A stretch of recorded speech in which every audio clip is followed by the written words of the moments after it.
welcome to All Steelers Talk, your home for everything Pittsburgh Steelers, presented by allsteelers.com.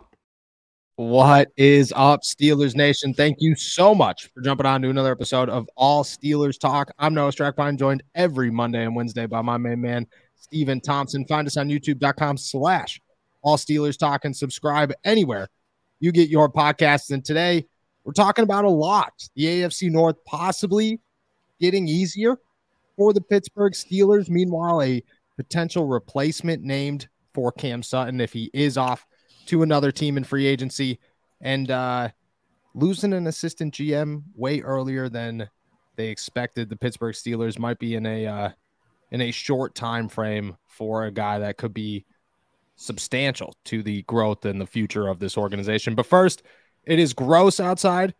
It was beautiful yesterday. I won't lie to you. I worked all day, and then the second I was done working, I went and hit more golf balls because it's just my addiction this week.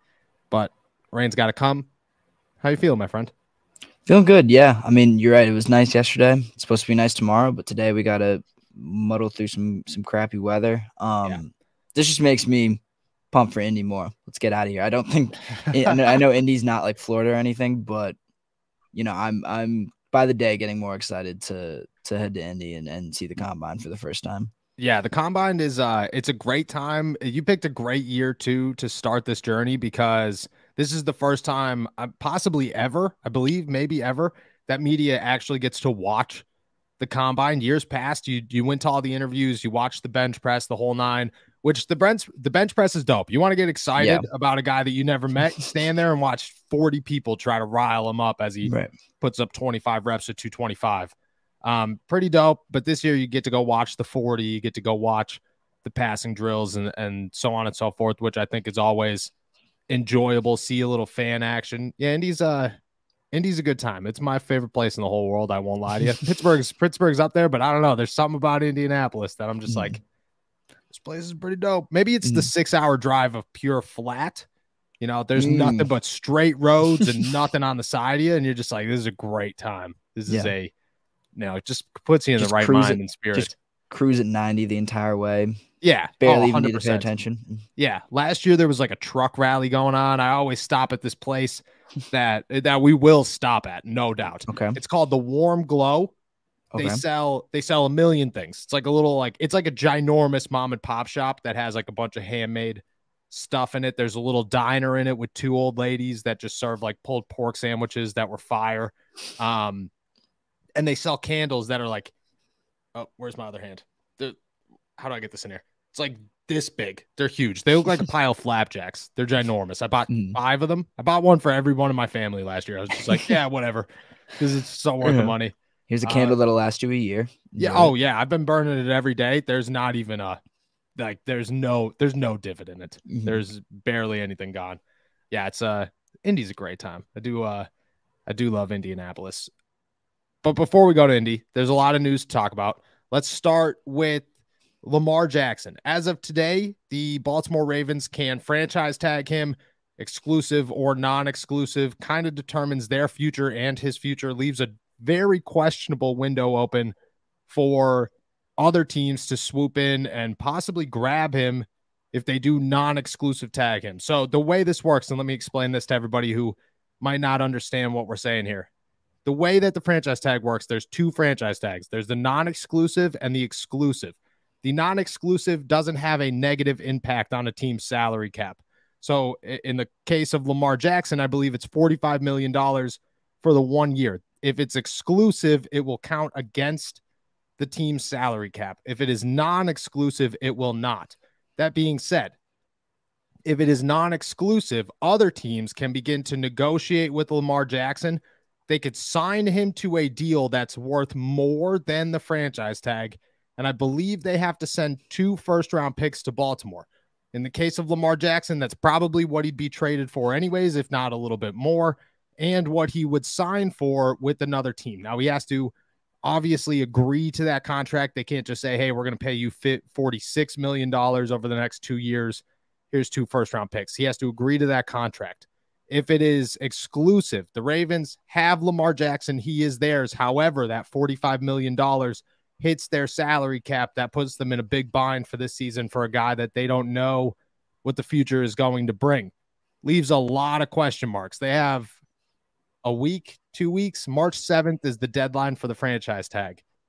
Do you think that that's the route that they go instead of paying him a fully guaranteed deal, which is what he's looking for?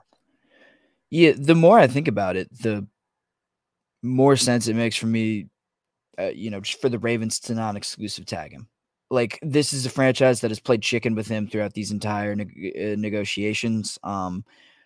This is a guy that if I was a GM, I would commit to pretty easily. Like, this is Lamar Jackson. This guy's won an MVP. He's a pretty, he is in, for me, he is in that kind of elite tier of quarterback. And I understand the tight situation that the Ravens are in just with their cap, and they need a lot of help around him. But this is Lamar Jackson you're talking about. This is a guy who has carried your franchise for a while right now. And I don't know, if you don't want him, then at least leave the door open for someone to pick him up and for you to get something out of it. Like, those 2 first-round picks would be huge, especially if you're moving on from Lamar Jackson. Like, just, I don't know. Part of me also thinks that franchise, the non-exclusive franchise tag is a good way to kind of play the fence a little bit and like sit on the fence and play both sides for the Ravens. Yeah, I think if you're looking at it from the Ravens standpoint, that's their most likely course of action. How screwed are they, though? If the Ravens lose Lamar Jackson for 2 first-round picks, I mean, that could be to anybody. You got to think it's a team maybe like the Jets, the Raiders, New England, possibly. Teams, the Saints would be up there, even though the Saints have no salary cap anywhere, anytime. You got to imagine it's not a team like the Houston Texans or the Chicago Bears, who are going to get like the first 3 quarterbacks in the draft.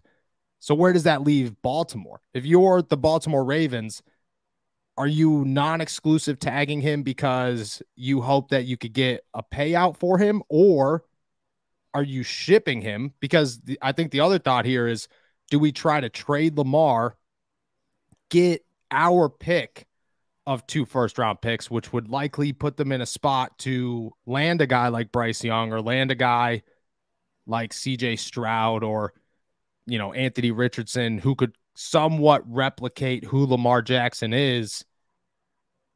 Or do they just non-exclusive tag him and then just take anybody who comes with 2 first-round picks? I think that's the issue that they're in. Just to name the quarterbacks that are getting paid more than Lamar Jackson, because I think that's where it starts, is why are you not paying Lamar Jackson? I don't think there's a risk there. I think people want to talk about a risk and say, oh, well, he hasn't been healthy the last couple of seasons. The Baltimore Ravens haven't done anything to support this guy for the last 5 years. They've went out and drafted 1 wide receiver. His name's Rashad Bateman, who has turned into nothing so far. Besides that, they've locked on Sammy Watkins. Before that, it was Willie Snead. Eventually, it was Deshaun Jackson to be their guy for Lamar Jackson. And then they just consistently say, you hear it all the time. My dad makes the argument constantly. Well, Mark Andrews. What about Mark Andrews? Like, he's the 3rd or 4th best tight end in the NFL. It's not like Travis Kelce. This is a totally different situation. And even there, Patrick Mahomes has Juju Smith-Schuster, which is 3 times the wide receiver that a 6-year-old Deshaun Jackson is, or a Sammy Watkins is. And you have Nicole Hartman. You have names. If you're Kansas City, you have 5 running backs. Maybe that part's true in Baltimore, but I don't think they've done anything to support this guy to keep him healthy. I mean, if you're Baltimore, are you just looking at it like he's our heart and soul where we have to sign him? Or do you think that they're looking at it the other way and saying, we really are like uncertain that we'll even keep this guy past the next season? They seem more uncertain to me. Just if they were certain, I feel like a deal would have been done a long time ago. But yeah, they don't look certain to me. And I don't know. So you talk about like maybe not having like trying to get the best picks possible for this coming year, but think about next year. Like, Caleb Williams is looming Yeah. in next year's draft too. If you really need a quarterback, you kind of don't Paying know for what Caleb. that. Right, exactly. Like to me, if you're getting rid of Lamar, if you're shipping him out, you're blowing it up. You are, you're straight blowing it up, and you're rebuilding again. So like, why, like, don't you should not be in a rush to get your franchise quarterback, especially when another generational talent is out there. Yeah, I wouldn't. I think they can take it a little slower, and I think they can. I don't think they need to. So if they wanted to sign Lamar, ship him out for a package that they like more, I don't know. I think they're going to get good picks either way, and they're going to have if they're going to really commit to shipping out Lamar and blowing it up, they'll have enough resources, have enough capital to create a more sustainable rebuild for themselves. So you're looking at it like that. Like if you get 2 first-round picks, chances are one of them is next year. So you use that first-round pick and your first-round pick to go get a quarterback in a year. Yeah. If you get rid of Lamar. Yeah. I agree with that. I think that's where things get tricky, though, if you're the Baltimore Ravens, because why would you keep Lamar Jackson this season? Why would you look at that situation and say, okay, well, we'll try to win a Super Bowl with Lamar this year, and then we'll just move up and try to get a quarterback next year. Like, yeah, that works in Madden. That's not going to work. The 32nd pick in the draft is worth nothing to most people who have the first or second pick in the draft. And then if you don't have, I get what you're saying, if you do trade him, but that's the situation that the Ravens are in, is if they either have to get rid of Lamar Jackson and begin to plan for the future immediately and take a down year, or they have to sign him long term. I don't think that the franchise tag works in this situation whatsoever. I just look at it as you're gonna continue to sit here with Lamar Jackson. What are you gonna do? You're gonna franchise tag him again next year, and then the year after that until he proves to you that, oh, he did get hurt again, and he is not as valuable as we thought or as we said he was. It just, you know what I mean? Like that doesn't. It leaves you with a loss no matter what you do if you're the Ravens, if you decide to keep him on a 1-year deal. So what do you do? So what would you do this year then? Because then they just otherwise you just have to let him walk, right? I'd ship him. No. I would tag him and then I'd trade him, but I would tag him or I would trade him. I would get rid of Lamar Jackson. Don't get me wrong. I'm paying Lamar Jackson. If I am an NFL team, I am giving Lamar Jackson $46 million. I mean, look at the list of quarterbacks and tell me he doesn't belong here. These are all the guys that are making over $40 million a year. Josh Allen makes $43 million. Patrick Mahomes makes 45. Deshaun Watson makes 46. Kyler Murray makes 46.1, which I think is hilarious. Russell Wilson makes 49, and Aaron Rodgers makes $50.2 million a season. You're telling me Lamar Jackson doesn't belong in that group of quarterbacks? He most certainly belongs in that group of quarterbacks when it comes to compensation. Do I think he should be guaranteed the entire deal? No. But I think that you should sweeten the pot enough to say, hey, look, we're not going to be the team that starts this president. We're not going to give in to what the Cleveland Browns did and make the NFL so much harder for everybody else and let all of these teams suffer, including us, for the future, because we're going to give you a fully guaranteed deal. But we'll give you almost a fully guaranteed deal, because that doesn't look like a fully guaranteed deal. People will let that one drift away into nothing, and they'll continue to talk about Deshaun Watson, and it should be good enough for you. And I think Lamar should look at that and say, yeah, I understand what's going on here, and I'll take that. If he doesn't, if Lamar's being that guy and he's like, I want it all or I want nothing, well, then that's on Lamar. But I don't think that I don't have the sense that the Ravens are there. I don't have the sense that the Ravens are close enough to make anybody feel good about it. Yeah, I would agree with that. Yeah, I think Lamar has every right to demand that. I think there's going to be a players union that is also going to be telling him to demand that. It's going to be an interesting like push and pull from like, what are these owners saying to each other about, who's going to sign him and what they're going to give him, and is someone going to go behind someone's back and say, no, we just want him, like, screw you guys, I'll give him the guaranteed deal so I can get a great quarterback versus everyone kind of colluding to say, look, let's artificially keep this down and let's just not sign him to a fully guaranteed deal. And it's just who breaks first, really. Is Lamar going to? Is Lamar, the Ravens, going to feel like they need to get something done sooner before everyone else does? I think that's the part that we play a dangerous game, is if you're franchise tagged, if you're a team looking at Lamar Jackson, looking to steal him from the Ravens, are you offering him a fully guaranteed deal? Breaking news. Manscaped now sells beard products. That's right. They are once again revolutionizing men's grooming with their brand new Beard Hedger Pro Kit. From a beard trim to a fresh shave, the technology behind the Beard Hedger Pro Kit allows you to shape your signature look. Now you can finally use Manscaped products to make your drapes match the carpet by going to manscaped.com and using our code Steelers20 for 20% off and free shipping. It's time to tame your mane. No one likes a weird beard, so say goodbye to all your stubble trouble with Manscaped's Pro Beard Kit. It all starts with the Beard Hedger. This thing is a juggernaut for fixing faces. First off, this cordless trimmer has a rotary wheel that gives you 20 hair cutting lengths, all with one guard. So no more messy drawers full of extra add-ons. That's right. Face grooming doesn't need to be hard. Get 20 different beard lengths in just one guard. Plus, it's waterproof, so you can shave in the shower to avoid all that hair in the sink.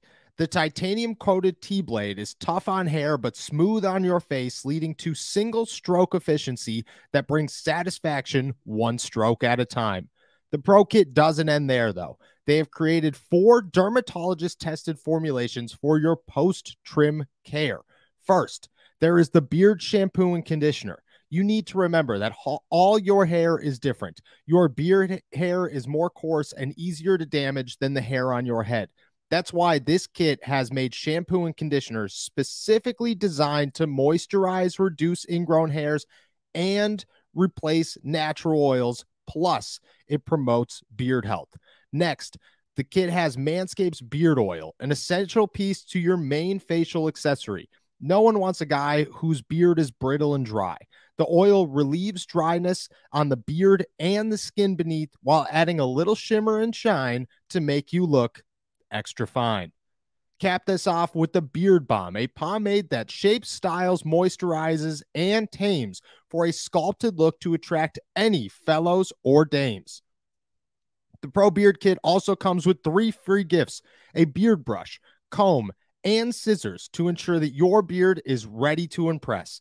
So, get 20% off and free shipping with our code Steelers20 at manscaped.com. That's 20% off with free shipping at manscaped.com. And all you have to do is use our code Steelers20. Manscaped Beard Hedger. 1 stroke, 1 guard, 20 lengths. If I am, yeah. Do you think that that's what happens if you're one of the teams? If the team's interested in Lamar Jackson, because there's going to be a number of them, do you think they offer a fully guaranteed deal to this guy and say, "Hey, we'll give it to you"? They won't. We will.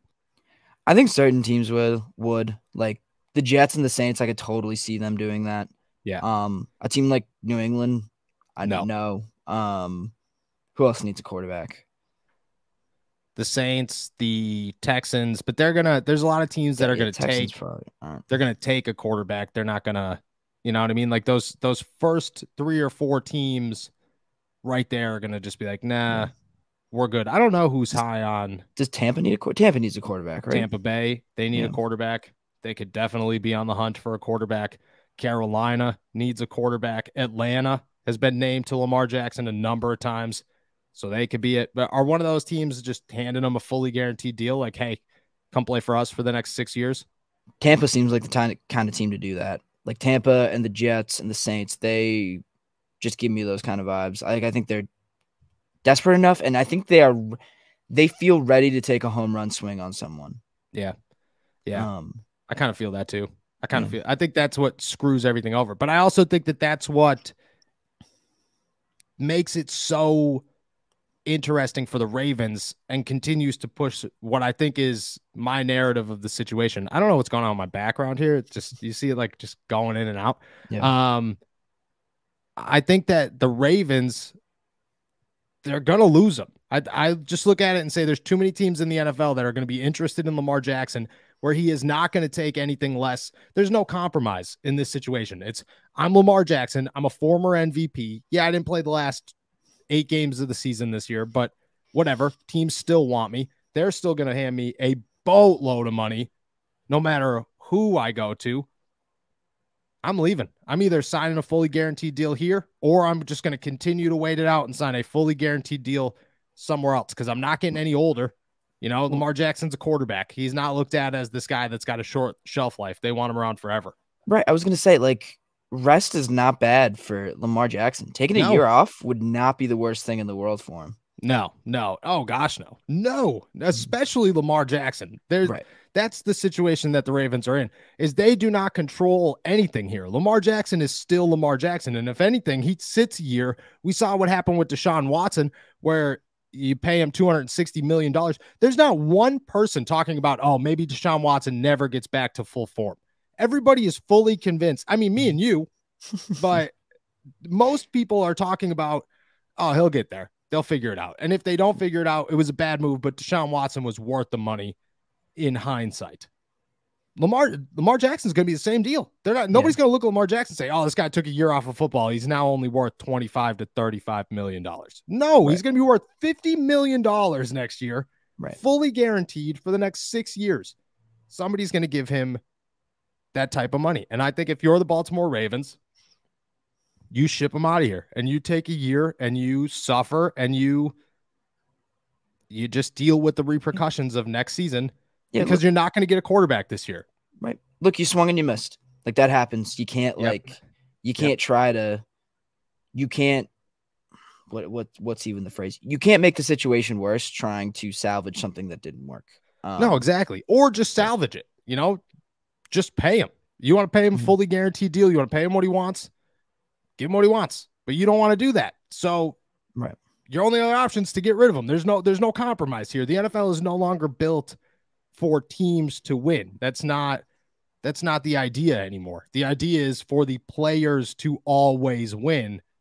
And Lamar Jackson's going to win this one. And I get a lot of people, I wrote something a couple weeks ago about how Lamar Jackson was on his way out and Patrick Queen has also requested a trade and he's on his way out. 2 of possibly their 2 biggest names in Baltimore. I had Ravens fans blowing on my DMs like, dude, you're an idiot. We're going to trade Patrick Queen and Lamar Jackson and we're going to replace both of them in the draft, blah, blah, blah. I'm like, that's great in theory. Who are you replacing Lamar Jackson with in the NFL draft? Because you're not moving up high enough to get somebody that is Lamar Jackson quality. You're not getting a CJ Stroud. You're not getting a Bryce Young. Maybe you're getting an Anthony Richardson. I guess that's a good backup plan. I guess. You're not getting, who's the dude out of Kentucky? Will Levis. You're not getting him. And by no means are you finding a Patrick Queen. Are you kidding me?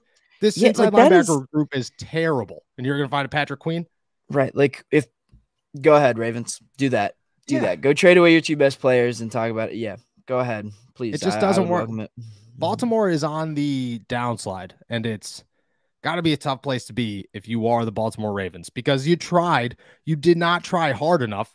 They pulled the Pittsburgh Steelers with less talent. They said, we're just going to build this very dominant defense, and then we're going to get a quarterback who could do it all. The Steelers built a dominant defense, forgot about the quarterback, found a quarterback, but at least they have talent around the quarterback. The Ravens just said, our quarterback's fine. That's all we need. As long as we have a quarterback, we don't need anybody else. We'll draft a 3rd-round running back out of Ohio State. He'll be good enough to play running back, and he is when he's healthy. He's never healthy. We have 0 wide receivers, and our only receiving option at tight end took a major downslide this year. Oh, and our offensive line's falling apart. Great team. Phenomenal team that the Baltimore Ravens got going on right now. And people, I'm telling you, my DMs were blowing up with people just like, dude, you don't even know. I was getting called a disgrace left and right. People like, that's so disgraceful that you have no idea what's going on in Baltimore. I'm like, okay, buddy, I've been here before. Be ashamed. Oh, the Ravens fans, it's always a great day when I don't like to attack fan bases, unless it's the Steelers, because, I feel like give and take a little bit. Earn that right. Yeah, exactly. Like, I'm part of you, just deal with it. But the Ravens, I don't want to take any cheap shots, but I've been attacked. I've never been attacked more than my take on Lamar and Patrick Queen, except for when the Ravens signed Alejandro Villanueva and said they were going to move him to the right tackle spot, which he's never played before, and he was 34 years old. And I wrote an article about how they took a serious downgrade from Orlando Brown and that they should have paid Orlando Brown, which they were in the same situation again, where they had a guy that they should have kept and they decided not to.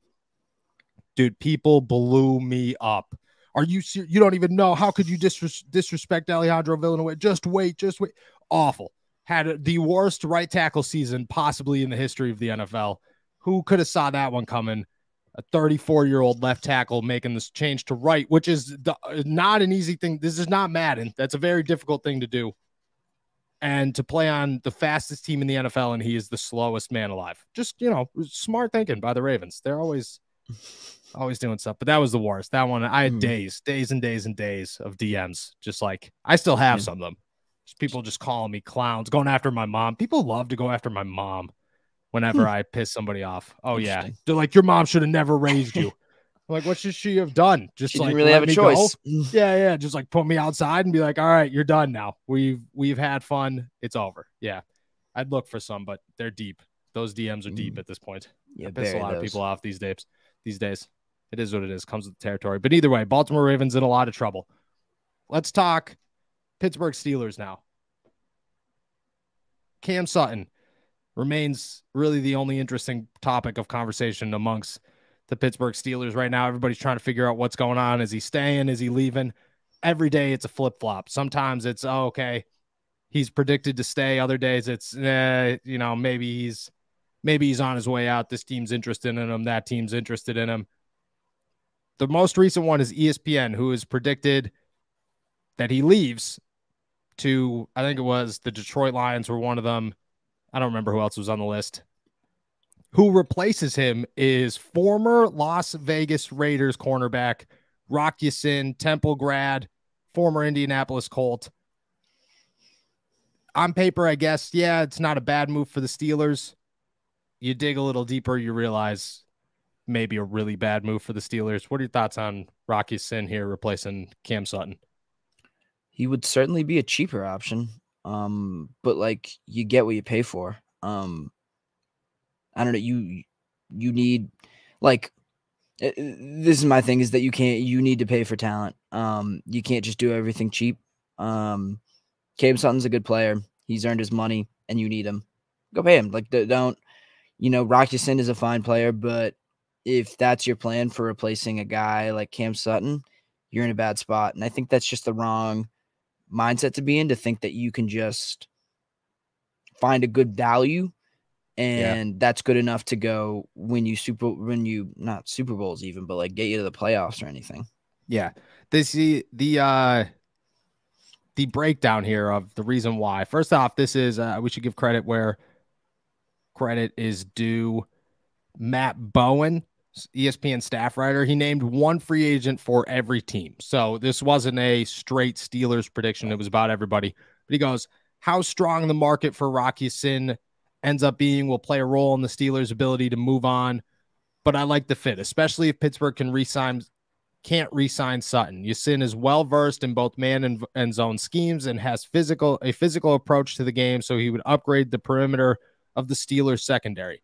He had 7 pass breakups this season, allowed just 1 touchdown reception as the nearest defender, according to Next Gen Stats. That's great, but then you look at overall what's going on with Rock Ya-Sin.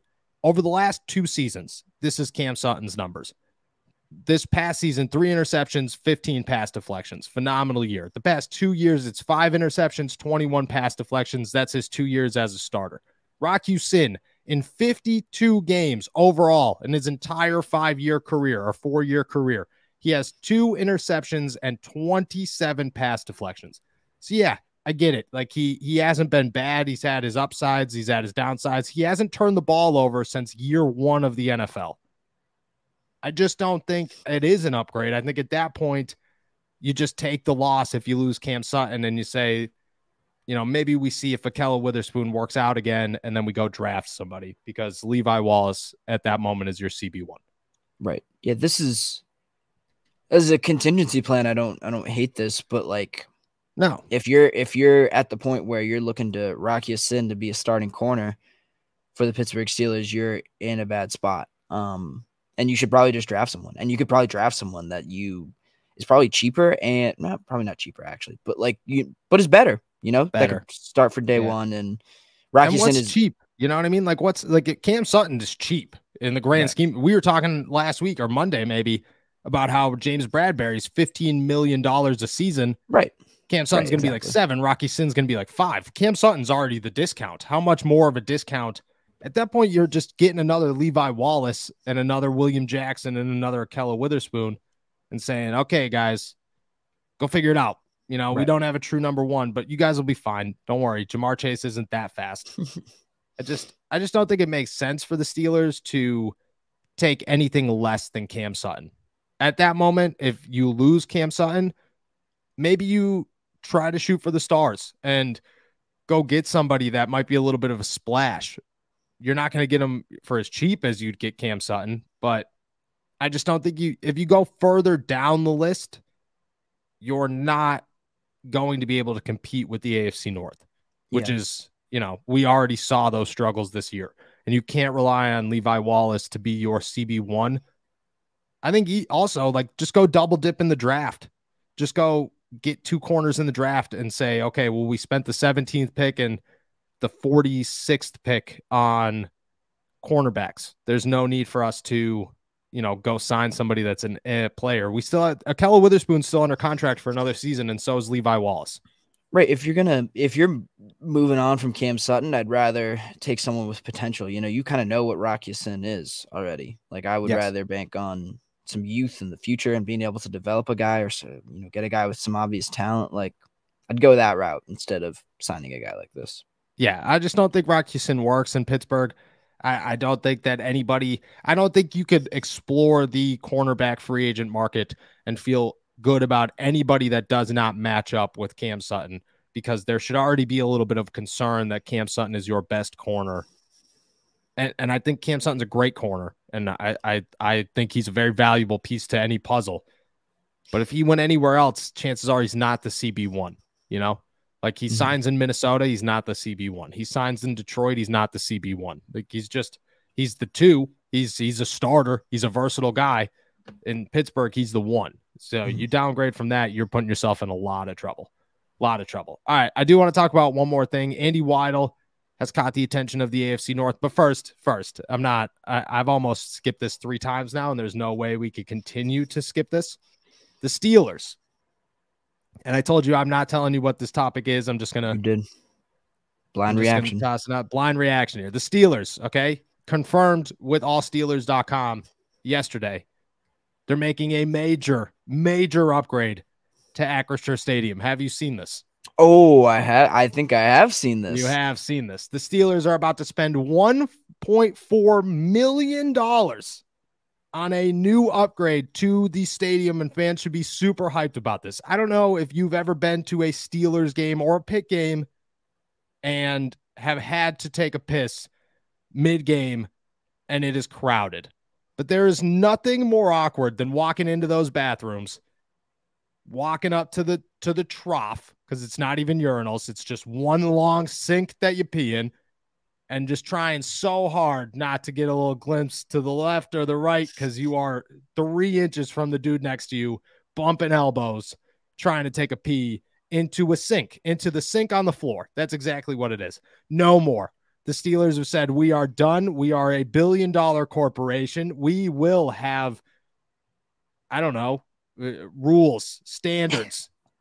The standard. We live in a society. Yeah, we live in a society. And what will they do? They're going to spend $1.4 million to remove the troughs and add 95 urinals to that stadium. Phenomenal day for Pittsburgh Steelers fans. I love that it's $1.4 million just to put some urinals in, which is, I'm sure 95 urinals does cost a boatload of money, but they couldn't leave out that they were upgrading the women's restrooms either. They putting urinals in there too? No. The 8 women's restrooms who will be attended to are just getting new floor coatings, awesome. Which if you do a little digging, they do every single offseason. They replace the floor coating every single year. The men's restrooms too, but they had to make sure that this isn't just a urinal story. I think they tried very hard to avoid the urinal story. So they were like, well, no, dude, we're also doing. Well, they did a great job of that. Yeah. But huge news for the Pittsburgh Steelers. I mean, that was my breaking news. I was super excited for my fiance to come home yesterday, and I was like, hey, I actually, I got a confirmation on a good story today. You want to hear about it? I told her about the urinals. I'm torn. You're a trough guy, huh? I like the trough, man. There's some authenticity. There's some authenticity to it. It's like, I don't know. Nothing like peeing next to somebody that you could look dead in the eyes, right? Well, I mean, I also have a different experience. Like most of the time when I've gone to Heinz or Acrisure, it's been for a pit game, which aren't ever as crowded as, well, on rare occasions, they are as crowded or more crowded than Steeler games. So never super had that problem before. But like, even when I go other places, I don't mind a trough. It's easy. I don't know. I don't mind a trough. You also don't get the splashback on no splashback in a trough. Right? No splashback. Yeah, but what if you you know what I mean? Like, what if you like gotta pee, but you don't have to pee yet? Like, like you're just like, oh, I'm gonna pee before we sit down, and then you're standing there and you're just like, I know, I'm not peeing yet. We're working on it. We're getting there. Stop looking at me. I just feel like I think that's weirder that if someone's like looking at you trying to figure out why you're like, mind your business, Mind your business. Yeah, but everybody, I agree. I don't know if I'm a trough guy. Yeah. I don't know if I'm a trough guy. I understand. Trough life is not for everyone. Trough life is not for everyone. You just love peeing in groups. You're just a big, I don't know. Nothing more relaxing than peeing with a bunch of guys peeing around you, right? Some camaraderie. That's what it is. You form brotherhoods. Brotherhoods. Yeah. Oh, 100%. There's especially the real drunk guy at the end of the game that's like leaning on you a little bit. That's the best one. As you're going afterwards and he's just stumbling up and you're like, shit, I'm definitely getting pissed on. This is definitely happening. Or like the guy that tries to talk to you. You don't get that in urinals. Nobody's talking to anybody in a urinal. People will talk to you in troughs. Yeah, that was a great third quarter, man. Yeah, stop. People talk to you in urinals. People talk to you in urinals. You are way too social in the bathroom. I don't initiate these conversations, but if someone talks to me, I'm going to talk back. I'm not. It sure sounds like you enjoy group peace. You're giving friendly guy. You're giving out I am very excited. I'm too excited to go into this bathroom and pee in public vibes. But I mean, that's all right. Everybody's got their thing. Sue me. Yeah. People, some people don't enjoy that. Some people do enjoy peeing and talking to people. That's Steven. $1.4 million. Fans should be pumped. It should be good by the season. So 95 urinals. Could you imagine if it's not done and they're like, we have to shut down 3 bathrooms? That place will be complete chaos. I think you have to put porta potties, 95 porta potties. Oh yeah.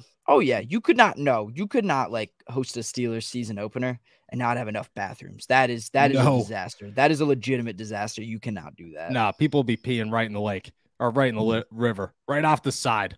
Like onto people's heads. It'd be bad. Right. It would be, that's as bad as it gets, but it should be done by them. $1.4 million for a bathroom. But it's okay. That one's way more exciting to talk about than the ketchup bottles. Sorry. It is what it is. All right. Last thing I want to talk about, Andy Weidl. Hot topic of conversation amongst the AFC North right now. Ravens GM. So just a little backstory.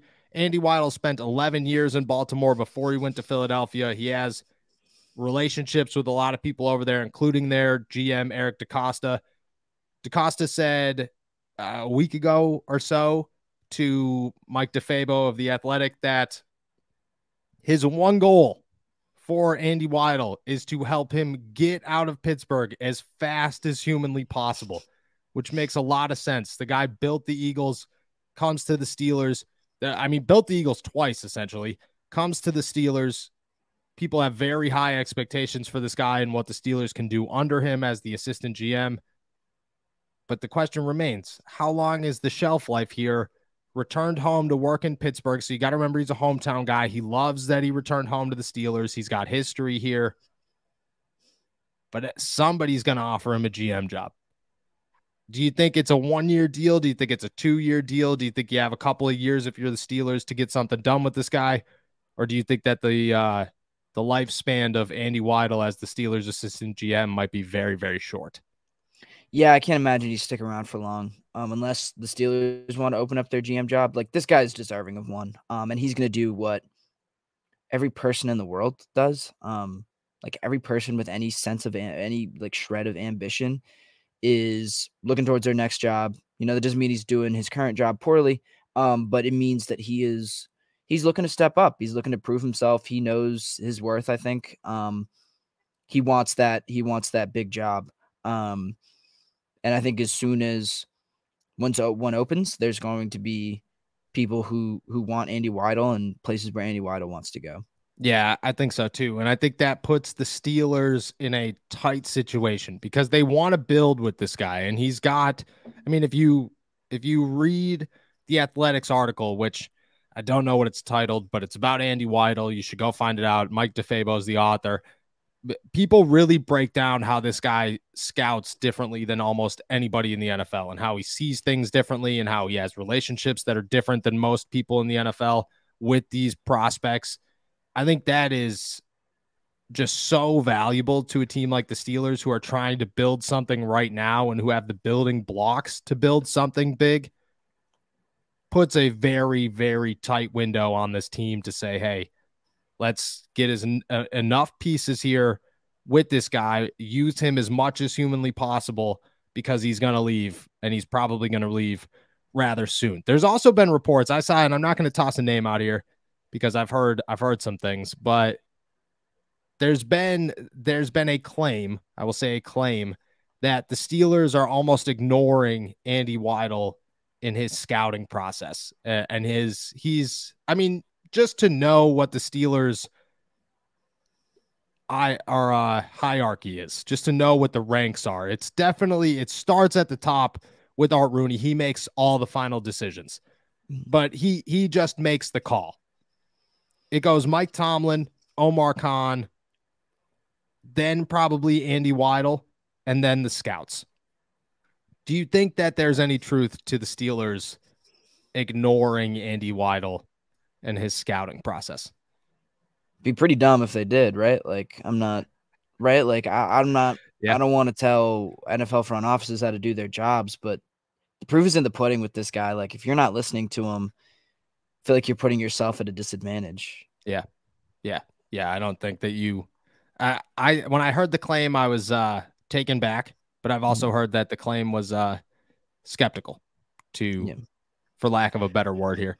Well, I also wonder how much of that, sorry, I didn't mean to interrupt you, but like how much of that is Art Rooney kind of taking up a lot of air and a lot of space in the war room and stuff like that. Like, is Andy Weidel the only one being ignored? You know, is Art Rooney having a really, heavy hand in who the Steelers draft, which, wouldn't be a shock, but is this an Andy Weidel specific thing, or is this a kind of organizational thing where Art Rooney's taking up a lot of air? I wonder how much air Art Rooney actually does take up. That's a good point because he does make those final calls, but I don't know how much he's sitting there going, oh, okay, I want that guy. So we're taking that guy. And I've heard this about this guy because he doesn't go out and scout things. He doesn't go to the NFL Combine. He doesn't go to, the Senior Bowl. He doesn't go to the pro days. He doesn't do any of that. He just makes the final call. But I would imagine that he just kind of sits around and then somebody's like, okay, well, here's the names. Who do you want? And he says, oh, okay, I want Najee Harris. That's the guy that I feel confident about. Mm-hmm. I think that there has to be an expectation where Andy Weidel is down the food chain. He's not the top guy. And he can't be looked at the top as the top guy. You hired Omar Khan to be your general manager. You have to trust Omar Khan. Mike Tomlin has been around forever and has built Super Bowl teams. You have to trust Mike Tomlin. Andy Weidel's the new guy.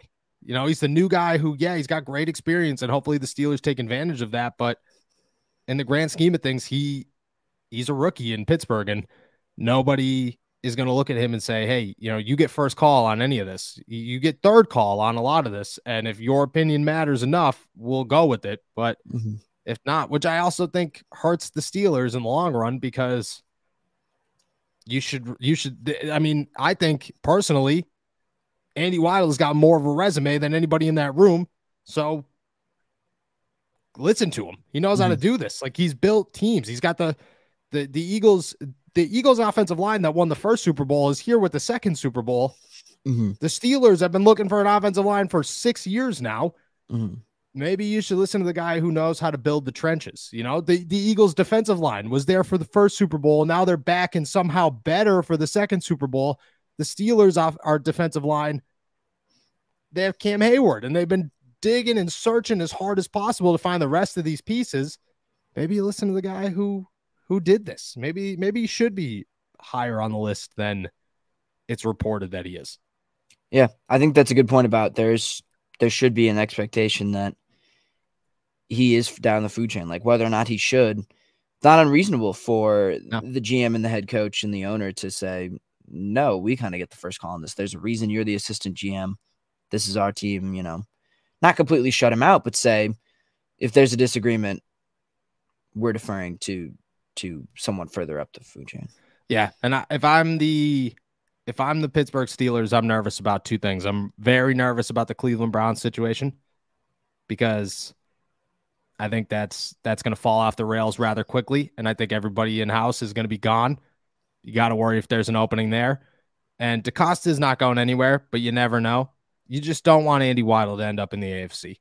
You just don't. You do not want Andy Weidl to end up in the AFC. And you want him here long enough that you could utilize him enough to build something and then leave. If not, total waste of space, total waste of money, total waste of time and effort. And you just kind of gave away a boatload of your secrets to a guy who's going to go make a different team better. So it's a tough situation for the Pittsburgh Steelers, but for the time being, if they utilize it correctly, could be worth their time. But we'll see what it is. All right, on that, we're heading out of here. Thank you guys so much for jumping on to another episode of All Steelers Talk. Make sure to find us on YouTube, youtube.com/All Steelers Talk, and subscribe anywhere you get your podcasts.